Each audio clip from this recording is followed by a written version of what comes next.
In the bustling city of Lagos, there was a young man named Adewale, but everyone called him King Ade. He was a final year student at Lagos University, a place where ambition and dreams collided with reality. Adewale was tall, handsome, and always dressed in the finest clothes money could buy. His father was a wealthy business tycoon, so Adewale never lacked anything. But there was one thing everyone knew about Adewale. He was proud. He believed his money was the answer to everything, especially when it came to girls. Every girl has a price, he often said, flashing his gold wristwatch as he lounged in his shiny black car outside the faculty. Adewale had dated the most beautiful girls on campus, but it was never about love. For him, it was about power and conquest. One afternoon, during a lecture break, Adewale boasted to his friends in the university cafeteria, "I can get any girl I want, no matter who she is. Just name one and I'll make her mine," he said, smirking as he sipped his imported drink. His friends laughed and nodded, but deep down, some of them were tired of his arrogance. Little did Adewale know that his next target would lead him down a path he could never have imagined. The next week, a new girl arrived at Lagos University. Her name was Abisola, and she was unlike anyone Adewale had ever seen. Abisola wore simple clothes and carried herself with quiet confidence. She wasn't loud or flashy like the other girls on campus, but her beauty was undeniable.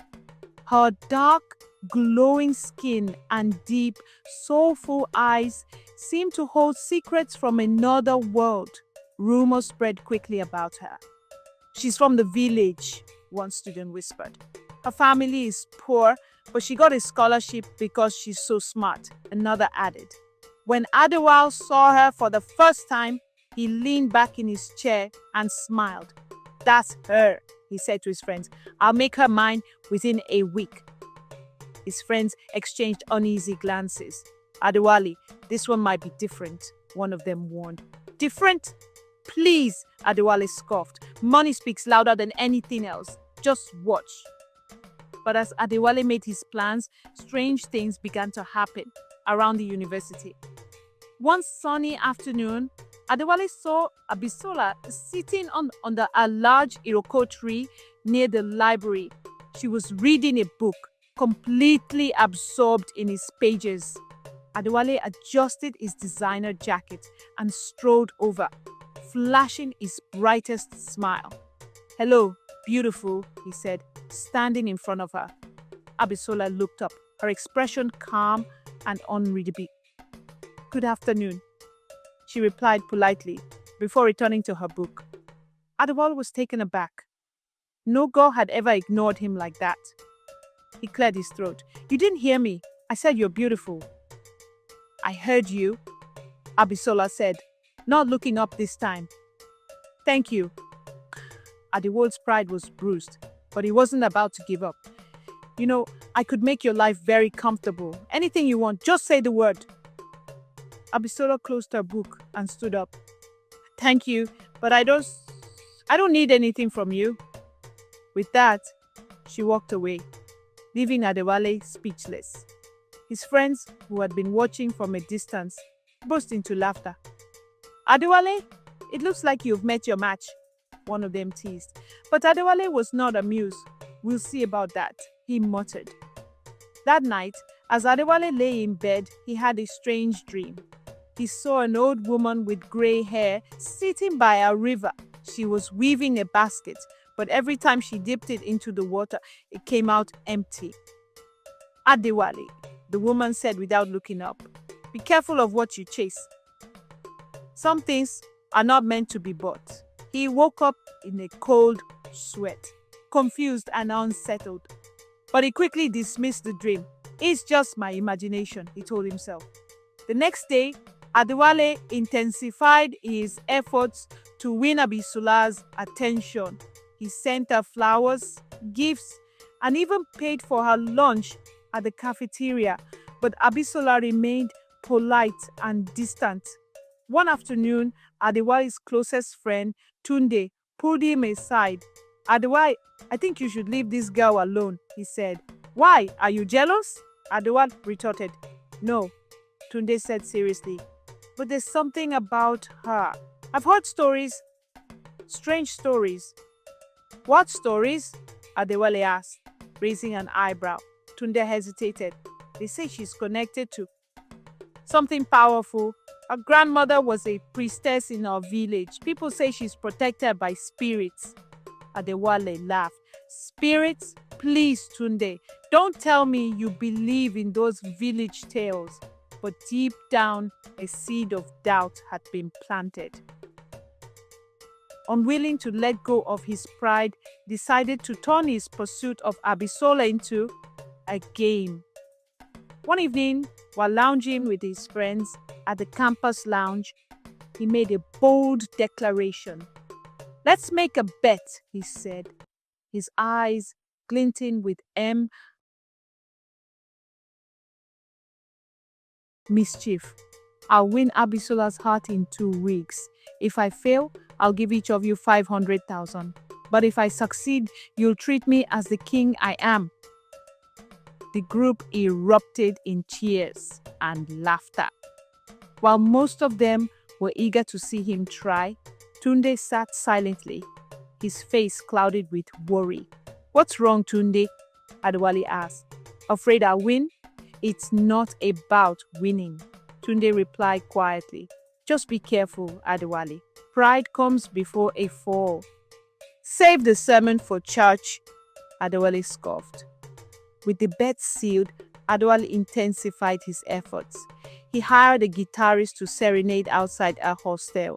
He sent her handwritten poems accompanied by expensive chocolates. Yet Abisola's response was always the same, a polite smile and a firm refusal. But the more she resisted, the more determined Adewale became. It was no longer about attraction or pride. It became an obsession. One afternoon, Adewale overheard Abisola talking to a friend about a cultural festival happening in her village over the weekend. It's a big event, she explained. We honor the spirits of the river and seek their blessings for the coming year. This was his chance. Adewale decided to attend the festival, hoping to impress Abisola on her home turf. When the weekend arrived, Adewale and Tunde drove to Abisola's village in Adewale's flashy car. The festival was a colorful spectacle of drumming, dancing, and traditional rituals. The air buzzed with the smell of roasted corn and fried plantains. Abisola, dressed in a simple white gown with intricate beadwork, looked stunning. Adewale approached her confidently. You followed me here? She asked, her voice tinged with surprise and irritation. I couldn't miss the chance to learn more about you, Adewale said smoothly. Besides, I wanted to see this festival for myself. Abisola sighed. This is not a game, Adewale. The spirits of this land don't tolerate disrespect. But Adewale wasn't listening. His eyes were fixed on her, and his mind was already plotting his next move. During the festival, Adewale noticed a group of villagers whispering about a sacred grove near the river. No one goes there, an old man said. It's where the spirits reside. Entering without permission brings great misfortune. Adewale, ever the skeptic, saw this as an opportunity to impress Abisola. That evening, under the cover of darkness, he convinced Tunde to accompany him to the grove. This is a bad idea, Tunde said, hesitating at the edge of the dense forest. Don't be a coward, Adewale replied, pushing forward. As they ventured deeper, the air grew colder, and an eerie silence enveloped the grove. Suddenly, they heard whispers, soft, chilling, and doubts incomprehensible. Tunde froze. We need to leave, he whispered. But Adewale pressed on until they reached a clearing with a small shrine. At its center was a clay pot filled with shimmering water. "Eh, let's take a closer look," Adewale said, stepping forward.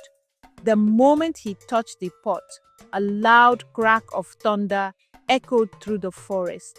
The ground shook, and a glowing figure emerged from the shadows. It was a woman, tall and otherworldly, her eyes glowing like embers. "Who dares disturb the sacred grove?" she demanded, her voice echoing like 1,000 drums. Adewale tried to speak, but no sound came out. Tunde fell to his knees, trembling. "You are arrogant and blind," the figure continued, pointing at Adewale. "You chase what is not yours and disrespect what you do not understand. You will learn humility." With a wave of her hand, the world around them disappeared into darkness. When Adewale woke up, he was back in his hostel room. For a moment, he thought it had all been a dream. But when he tried to get out of bed, he felt an overwhelming heaviness in his chest. Looking in the mirror, he gasped. His once handsome face was unrecognizable. His skin had turned ashen, his eyes sunken, and his body frail. It was as if he had aged 50 years overnight. Panicked, he called Tunde, who confirmed that they had been found unconscious near the grove and brought back to the village. "You've been cursed," Tunde said solemnly. "The villagers say the only way to reverse it is to seek forgiveness from the spirits and from Abisola." Adewale's heart sank. For the first time in his life, he felt powerless. Humbled and desperate, Adewale returned to Abisola's village. He sought out her family and confessed everything from his arrogance to his intrusion into the sacred grove. Abisola listened quietly, her expression unreadable. When he finished, she said, "The spirits are not cruel, but they demand respect. You must prove that you have changed." Under her guidance, Adewale spent weeks performing acts of service in the village. He fetched water, cleaned the marketplace, and helped repair homes. Each task was grueling, but Adewale persevered, his pride slowly giving way to humility. One evening, Abisola led him back to the grove, where they performed a ritual of atonement. As they chanted and poured libations, the glowing figure appeared again. "You have learned your lesson," she said, her voice softer this time. "But remember, humility is not a destination, it is a journey. Walk this path and you will find peace." With a wave of her hand, the curse was lifted. When Adewale returned to Lagos University, he was a different person.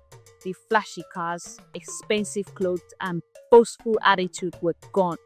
Instead, he focused on his studies and treated everyone with kindness and respect. He and Abisola became friends, and though he hoped for more, he never pushed. "Some things cannot be bought," he said with a smile.